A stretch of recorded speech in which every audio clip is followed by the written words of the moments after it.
Hello, welcome to my channel on Vaira Citadel. I'm Nalini Rajagovindan, and in our series of videos for UGC-NET aspirants, today we are going to see yet another classification of hypotheses. As always with any classification, hypotheses are also grouped based on many characteristics.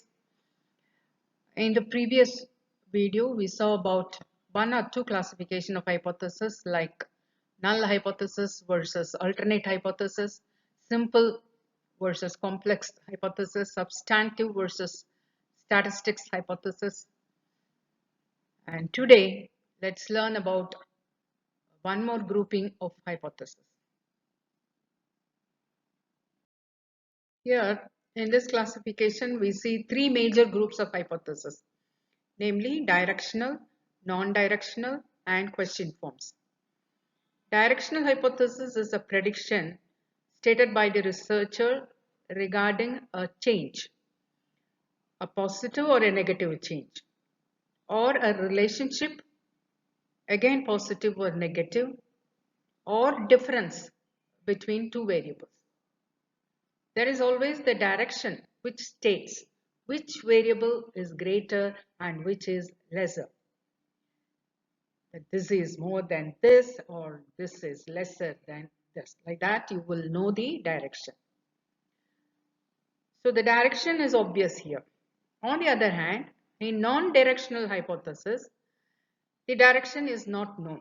It predicts simply that an IV will have an effect on DV. IV is independent variable and DV is dependent variable. It just says the independent variable has an effect on dependent variable, but it does not say it has positive effect or negative effect. Please refer to my previous video on hypothesis for more examples on directional and non-directional hypothesis. The third form of hypothesis is the question form. As you see, it is self-explanatory. Here the hypothesis is in a question form. We will see examples for all these things as soon as we finish this groupings.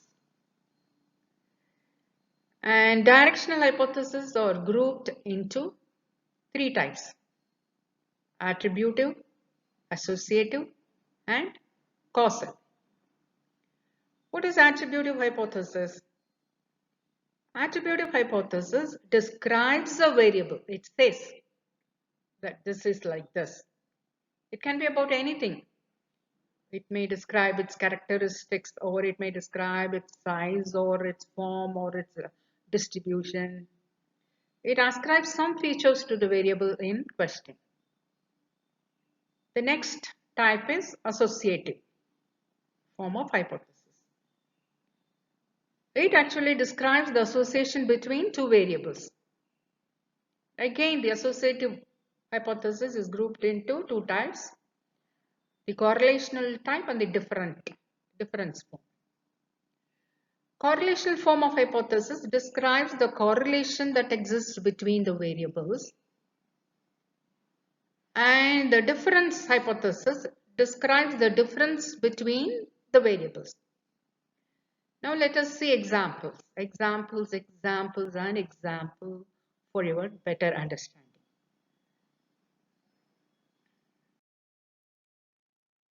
Now see the examples here. First, for non-directional form. As I have told you, it does not show the direction of change or the direction of relationship or the direction of difference. See here, the hypothesis goes like this: the performance of boys and girls are not equal in NET. The performance of boys and girls are not equal in NET. Here it just say that the scores are not equal, that's all. It does not say whether the boys score higher or whether the girls score higher, we do not know. So hence it is non-directional form. And on the other hand, the directional form of hypothesis, it shows the direction of the change, or it shows the direction of the relationship, or it shows the direction of the differences, whether it is positive or negative. See, for example, the girls perform better than boys in NET.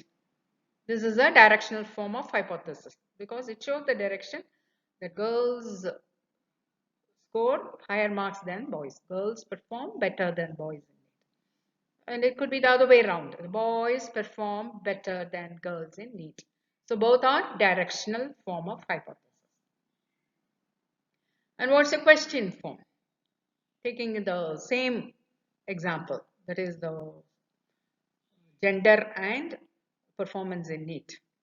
What will be the question form of hypothesis? Does the gender affect the performance level of students in NET? So this hypothesis is stated in a question form.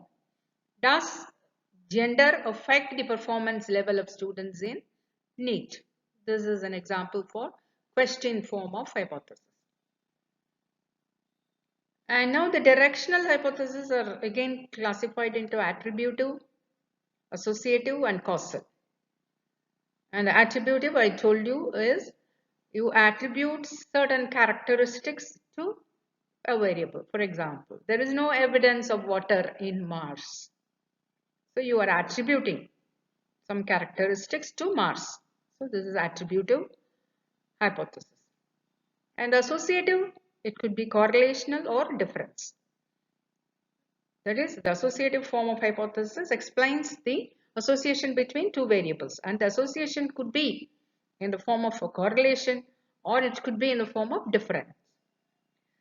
So the associative correlational form, the example is families with higher income spend more on cosmetics. So the two variables which are associated here are the income and spending on cosmetics. So they correlate. As the incomes goes higher, the spending on cosmetics also goes higher. So positive correlation. So it emphasizes on the positive correlation between the income and spending on cosmetics. And now the associative type but a different form. So it emphasizes on the difference between two variables. Example, dropouts in school is more in rural areas than in urban areas. So here the two variables are the rural areas and urban areas. How do they affect the dropout? There is difference. The rural areas more of dropouts in rural areas than in urban areas. So it emphasizes on the difference between the two variables, namely the rural and the urban areas. And the third one is the causal hypothesis.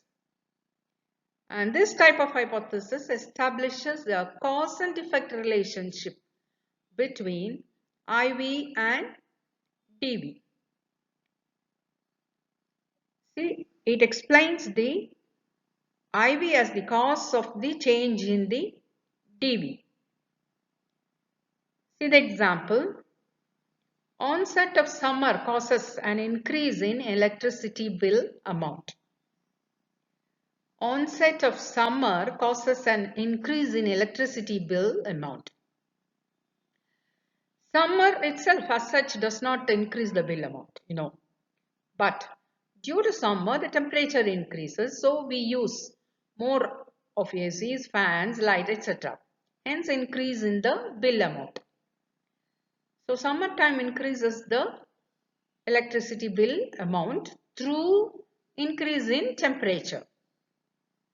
Thus increase in temperature is acting as the mediating variable. Remember what we have learnt earlier, mediating variable, IV, DV, intervening variable and extraneous variable. If you have not learnt it, go through the earlier video on all these variables. It's very important topic.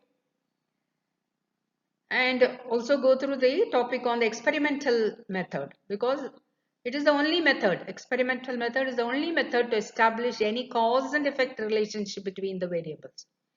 If you want to establish any cause and effect relationship between two variables, then you have to go for experimental type of research, not the other types of research. Now we will discuss about the most important concept of this video, namely the prerequisite conditions for establishing any cause and effect relationship between variables. What are the conditions that are necessary if you want to establish cause and effect relationship between two variables? These are the conditions. One is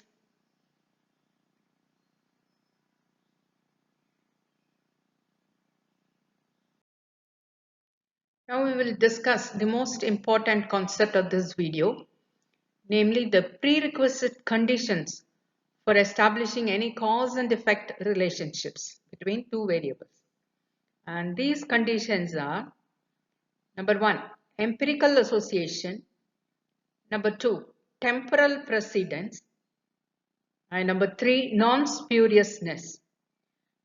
Now, don't get frightened about these names, only the jargons are scary, but the concept is very simple. We will see each one of the conditions. The first thing is the empirical association. What is the meaning of empiricism? I have told you empirical or empiricism means which is observing with your own eyes or touching it, seeing it, feeling it, so direct observation is empiricism. So there should be some direct association, or sometimes also called as correlation, between the variables. What we mean here is that there must be a clear-cut observed association or correlation between the two variables. For example, if we want to say that the vaccination is the cause for the fall in the number of corona cases. Now we want to establish the cause and effect relationship. The cause as the vaccination rate and the effect is the fall in the corona cases. So here we want to establish this cause and effect relationship between these two variables. Then we have to see the relationship between these two, that is the vaccination rate and in the fall in corona. They should occur together, and we should see the association between the two variables. Then only we can talk about the cause and effect relationship. So our hypothesis here is the rate of vaccination is the cause of fall in corona cases. So the role of rate of vaccination is the causal variable or the independent variable, and the fall in corona cases is the effect variable, which is the dependent variable. So that means when the rate of vaccination goes higher, goes up and up, the fall should also go higher. Mind it, it is not the number of cases, number of corona cases, fall in corona cases that goes up. So they occur together. These two events occur together. That is, the rate of vaccination goes higher and the fall in corona cases also goes higher. They occur together and they are observed empirically. And see also the other example we mentioned, that is, and the onset of summer, the electricity bill amount goes up. And here also the correlation is obvious. The association between the summer and the electricity bill going up, there should be, it should be obvious. If there isn't any association, then there cannot be any causation, isn't it? Though this association is necessary for causation, it is not sufficient. You need other conditions also to be met with. What are they? They are the temporal precedence and non-spuriousness. Only then, if all these three conditions occur, then you can say that independent variable is the cause for the change in the dependent variable. And what is temporal precedence? It is also denoted as temporal priority or time order. That is, you have to prove that the cause happens first before the effect and not the other way around. That is, the effect should not happen first and then the cause. No, it is not like that. The cause should happen first, followed by the effect, because the latter does not explain causation. In the example we cited, the summer should come first and then only the electricity bill should go up, not the other way around. And the third, that is called temporal. Temporal means always something to do with time period. So precedence is the priority. The first thing that occurs is the independent variable, the causal variable.